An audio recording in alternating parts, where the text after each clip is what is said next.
सोन्याचं स्वप्न आलं आणि गाव पूर्णपणे चमकून गेलं. पण तापणाऱ्या भिंतींमध्ये खरंपणा हा सगळं दिसून आलं. हिऱ्यांचे शेत उगलं आणि भुकेने दारावरती दस्तक केली. लालचची आग विझली. तेव्हा समजलं जीवनाचा खरा सार. प्रेम आणि परिश्रमच हे खरं धनाचा आधार आहे. संतोषमध्ये लपला आहे सुखचा सगळा संसार. सकाळची सुरुवात होते. गावामध्ये चायच्या स्टॉलवरती गावातली 2 माणसं बसली होती. ते दोघंही जण गावामध्ये चालत असलेल्या स्थितीवरती बोलत होते. एक माणूस न्यूजपेपर वाचत होता आणि दुसरा व्यक्ती शांतीमध्ये आपल्या गरम चायबरोबर बसला आहे. आजची ताजी बातमी. सोन्याचे भाव पुन्हा एकदा वाढले. भाव वाढले जवळजवळ 3.5%. कमाल आहे दादा. सोन्याचे भाव तर हनुमानाच्या शेपट्यासारखे आहेत. वाढतच चाललेत. हो नाही तर काय. जर असंच चालू राहिलं तर आपल्यासारख्या लोकांसाठी सोनं खरेदी करणं फार मुश्किल होईल. हो मला तर आता भीती वाटायला लागली. पुढच्या वर्षी झुमनी बाळाचं लग्न करायचंय आणि त्यामध्ये हे असे वाढते सोन्याचे भाव. जेव्हा ते दोघं बोलत होते तेवढ्यातच गोपाल तिथून जातो. गोपाल गावातला सगळ्यात सन्मानी व्यक्ती होता. लोक त्याच्या चांगल्या कामासाठी आणि त्याच्या दयाळू स्वभावासाठी ओळखत होते. अरे गोपाल भाऊ कुठे चालला? कुठे नाही. मी फक्त मुलांच्या शाळेच्या कामासाठी जरा बाजारात चाललो होतो. त्यांना त्यांच्या प्रोजेक्टसाठी काही वस्तू हव्या होत्या. मग विचार केला घरी जाता जाता घेऊन जातो. चला बरं आहे. ठीक आहे भेटू पुन्हा. ठीक आहे मी येतो आता. गोपाल तिथून निघून जातो. गोपाल तिथून निघून गेल्यावरती एक स्टेशनरी शॉपमध्ये जातो. तो आपल्या मुलांसाठी मागितलेल्या गोष्टी दुकानदाराला मागतो. दादा मला 2 कार्डबोर्ड, 7 रंगाचे चार्ट पेपर आणि काही सजावटीचं सामान द्या मुलांच्या प्रोजेक्टसाठी. हो दादा आता आणतो. दुकानदार गोपालला मागितलेल्या प्रत्येक गोष्टी काढतो आणि त्याला घेऊन तो परत काउंटरवरती येतो. हे घ्या दादा जसं तुम्ही म्हणालेला. द्या. किती झाले? सगळं मिळून तुमचे झाले 500 रुपये. एवढ्याशा वस्तूंचे 500 रुपये? हो दादा आजकाल तर सगळंच महाग झालंय. तुम्हाला तर माहितीच आहे. गोपाल उदास चेहऱ्याने हा मध्ये चेहरा हलवतो आणि पैसे देतो आणि मग तिथून निघून जातो. संध्याकाळी गोपाल आपल्या घरामध्ये बसलेला होता. त्याची मुलं रेश्मा आणि विपुल आपल्या प्रोजेक्टवरती काम करत होते. तेवढ्यातच त्याची बायको सुषमा तिथे आपल्या हातामध्ये जेवणाचं ताट घेऊन आतमध्ये येते. हे घ्या आजचं जेवण. अरे हो आण. आज खूप दमलोय मी म्हणून मला खूप भूक लागली. गोपाल जेवायला चालू करतो. सुषमा त्याच्याजवळ येऊन बसते आणि त्याच्याशी बोलायला चालू करते. अच्छा ऐका ना, मी विचार करत होती की मुलांची पुढच्या हप्त्यापासनं एक लांब सुट्टी होते, तर का नाही मी माझ्या माहेरी जाऊ? माहेरी? मागच्या महिन्यातच तर गेली होतीस तू. अरे काय करू, मला जायचं मन होतंय. तुम्ही काहीतरी पैसे देणार तर मी जाऊन येईल. अरे आता काय बोलू. पैशांची तर तंगीच सुरू आहे.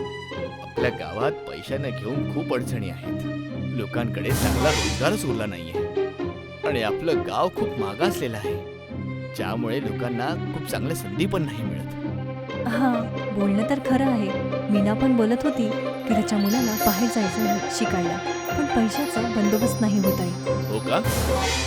कदाचित काही असं झालं असतं ज्याने गावामध्ये चांगल्या धनाची प्राप्ती झाली असती, ज्याने पूर्ण गाव खुशी झालं असतं. मलाही असंच वाटतं. सुषमा हा मध्ये आपलं डोकं हलवते. दोघंही शांत बसलेले असतात आणि त्याच रात्रीच्या वेळेचा विचार करतात. रात्रीच्या वेळेला गोपाल आणि सुषमा बिछाण्यावरती झोपले होते की तेवढ्यातच खिडकीतनं पिवळी रोशनी आतमध्ये येते. पण गोपाल आणि सुषमा खूप गंभीर झोपेत होते, त्यामुळे त्यांना या गोष्टीचं लक्ष नाही राहत. सकाळी सर्वजण गोपालच्या अंगणामध्ये उभे राहतात. गर्दी आपल्यामध्ये काहीतरी गोष्टींवरती चर्चा करत होती. तेवढ्यातच गोपाल आपल्या घरातनं बाहेर येतो. तो आपले डोळे चोळत होता. अंगणामध्ये एवढी गर्दी बघून तो चिंतेत होतो. अरे तुम्ही सगळे इथे? काय झालं? भाऊ गोपाळ भाऊ, कमाल झाली. हे बघा. गोपाल अंगणात येतो आणि समोरचं दृश्य बघून एकदम चकित होतो. त्याच्या अंगणाच्या मधोमध एक सोन्याचा बनलेला हेलिकॉप्टर उभा होता. त्या हेलिकॉप्टरवरती सुंदर नकाशी केली होती आणि तो एकदम ताज्या उन्हामध्ये चमकत होता. अरे सुषमा, लवकर ये, हे बघ काय झालंय. तेवढ्यातच सुषमा तिथून घराच्या बाहेर येते. समोरचं दृश्य बघून तीही चकित होते. गोपाळ दादा, हा तर चमत्कार झाला. हा कसा इथे आला हे तर मला पण माहित नाही. जणू काही ईश्वराचा एखादा आशीर्वाद असावा. हा, कदाचित. सुषमा समोर जाऊन त्याला हात लावायचा प्रयत्न करते. तर तेवढ्यातच त्या हेलिकॉप्टरच्या आतमधून एक आवाज येतो. हा हेलिकॉप्टर गावचा एक वरदान आहे. जो ह्यामध्ये बसून चांगल्या मनाने लोकांसाठी चांगलं काहीतरी मागेल, त्याची इच्छा नक्की पूर्ण होईल. आवाज ऐकून सर्वजण घाबरतात. हे त्यांच्यासाठी एक वेगळीच गोष्ट होती. तेवढ्यातच सगळेजण मागे हटतात. सुषमा सुद्धा एक पाऊल मागे जाते, पण गोपाल तिथेच उभा राहतो. तो लक्ष देऊन त्या आवाजाला ऐकतो आणि एकदा लक्ष देऊन बघायचा प्रयत्न करतो. तो हळूहळू हेलिकॉप्टरच्या जवळ जातो आणि त्याचा दरवाजा उघडायचा प्रयत्न करतो. जसंच तो दरवाजा उघडतो, एक अनोळखी ताकद त्याला आतमध्ये खेचून घेते आणि दरवाजा स्वतःच बंद होतो. गोपाल हेलिकॉप्टरच्या आतमध्ये होता.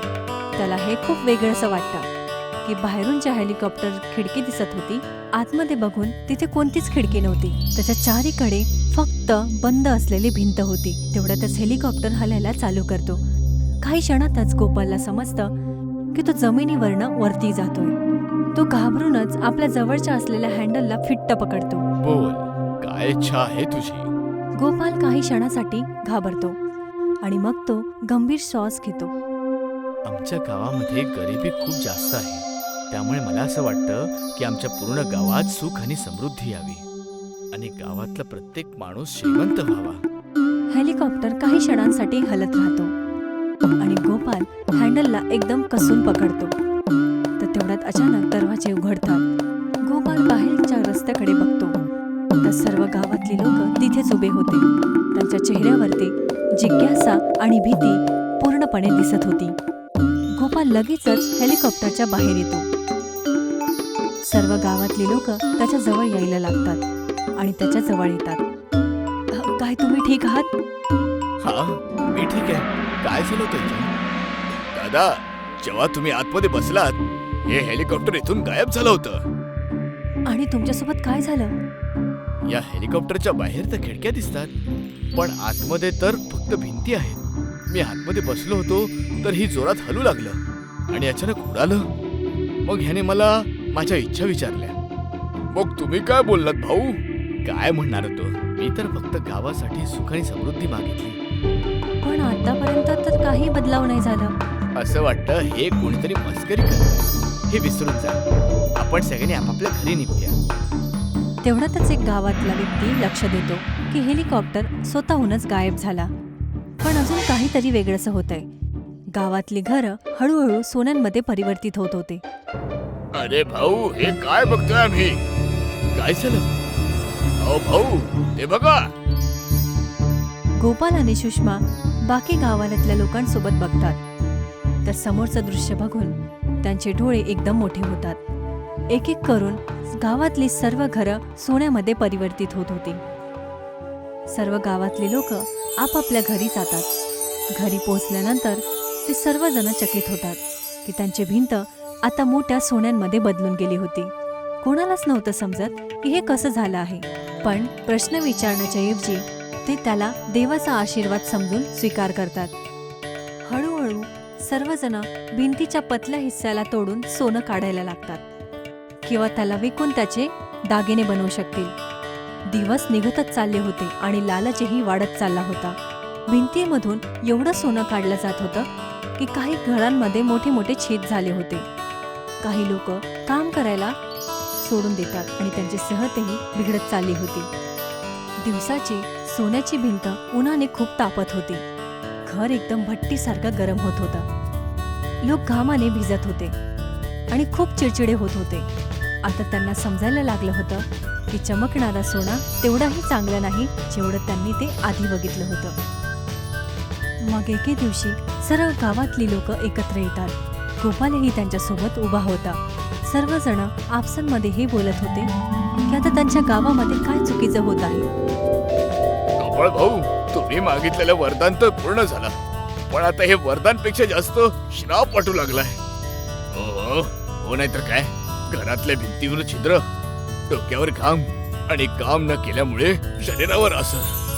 काय तुम्ही याबद्दल काही नाही करू शकत? मी काय करणार आहे? मी तर गाववाल्यांचं भलं म्हणून हे वरदान मागितलं होतं आणि असं झालं. आपल्याला लवकरात लवकर या सगळ्यावर उपाय काढावा लागेल, नाहीतर आपल्या सर्वांची घरं कोसळतील.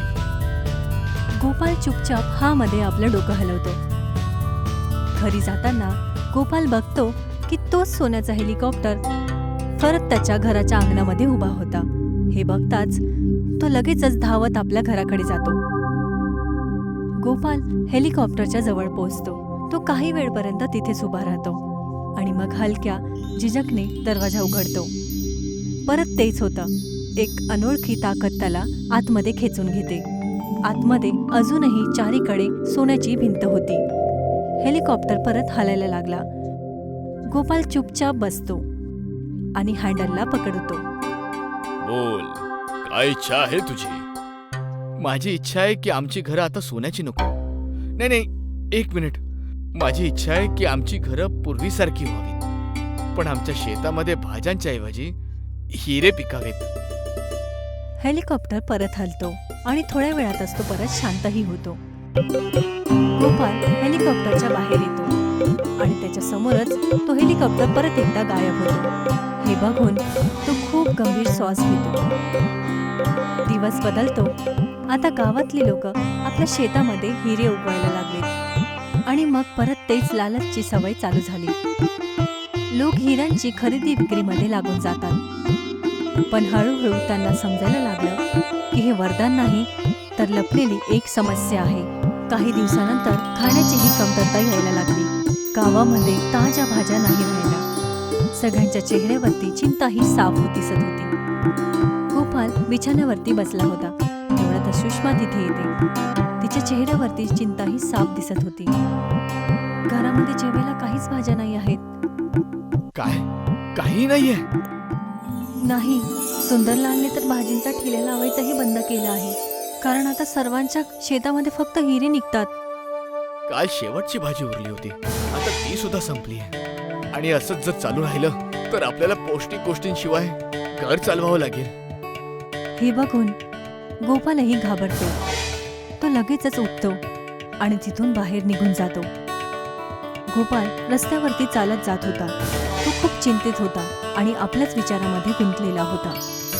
तेवढ्यातच त्याला केशवच्या घरातनं रडण्याचा आवाज येतो. हे ऐकून गोपाल लगेचच त्याच्या घराकडे धावतो. गोपाल धावतच केशवच्या घरामध्ये जातो. तो बघतो की केशव बिछाण्याच्या जवळ राहून रडत होता. बिछाण्यावरती त्याची आई बिमार हालतमध्ये झोपलेली होती. काय झालं केशव? सगळं ठीक आहे ना? अहो काय सांगू दादा, आईची तब्येत बरी नाहीये. डॉक्टर म्हणाले ताज्या भाज्यांचं सूप पाजायला हवं, पण गावात तर भाज्याच नाहीयेत. आता माझी आई कशी बरी होणार? हे बघून गोपाल आपलं डोकं खाली करतो. त्याला लगेचच आपल्या चुकीचं समज होते. केशव, तू काळजी नको करूस, मी काहीतरी करतो. गोपाल तिथून चुपचाप बाहेर निघून जातो. गोपाल आपल्या अंगणामध्ये जमिनीवरती बसला होता. तो हात जोडून गावामध्ये जे काही गडबड झाली आहे त्याला ठीक करण्यासाठी प्रार्थना करतो. हे देवा, मी तुम्हाला प्रार्थना करतो की गावात पूर्वी जसं होतं सगळं तसंच होऊ दे. मला कळून चुकलंय की खरं धन पैसे नाही, तर आपली संसाधनं आहेत. तेवढ्यातच त्याच्या समोर एक चमत्कार होतो. तो सोन्याचा हेलिकॉप्टर परत त्याला दिसतो. गोपाल न वेळ घालवता लगेचच त्याच्या आतमध्ये निघून जातो. गोपाल आतमध्ये बसतो. त्याच्या चेहऱ्यावरती चिंता पूर्णपणे दिसत होती. तो हात जोडतो आणि विनंती करायला चालू करतो. मला माझ्या चुका कळलेल्या आहेत. माझी इच्छा आहे की गावात पुन्हा पूर्वीसारखं सगळं व्हावं. आता आम्हाला कोणाच्या आनंदासाठी धन, सोनं किंवा हिऱ्यांची गरज नाहीये. या वेळेला हेलिकॉप्टर अजिबात नाही हलत. आतमध्ये चारीकडे ती शांतता होती. तर तेवढ्यातच त्याला एक आवाज येतो. जे काही आतापर्यंत झालं ते सगळं काही एक स्वप्न होतं. मला तुला हेच सांगायचं होतं की चांगलं आयुष्य फक्त पैशांनी नाही तर प्रेम आणि मेहनतीवरती काढलं जातं. काय तुला आता पुन्हा त्या आयुष्यात परत जायचंय? हो, मी तयार आहे. मला माझं तेच जुनं आयुष्य हवंय. तेवढ्यातच दरवाजा स्वतःहून उघडतो. बाहेर तेच गावातली लोक उभी होती, जसं त्या दिवशी उभे होते जेव्हा हेलिकॉप्टर पहिल्यांदा दिसला होता. गोपाल हेलिकॉप्टरच्या बाहेर येतो. ते सर्वजण त्याच्याजवळ येतात. काय झालं आतमध्ये? हो हो दादा, काय झालं? तुम्ही आमच्या गावासाठी धन मागितलं का? आपण कुठल्याही गोष्टीचा लोभ करता कामा नये. आपल्याकडे जे काही आहे जेवढं आहे त्यातच समाधानी राहायला शिकायला हवं आणि त्यासाठी मेहनत करायला हवी. एवढं होताच हेलिकॉप्टर अचानक गायब होतो. सर्वजण हैराण होतात, पण गोपाल एकदम शांत उभा होता. त्याच्या चेहऱ्यावरती हलकसा हास्य होता. इथेच ही गोष्ट संपून जाते.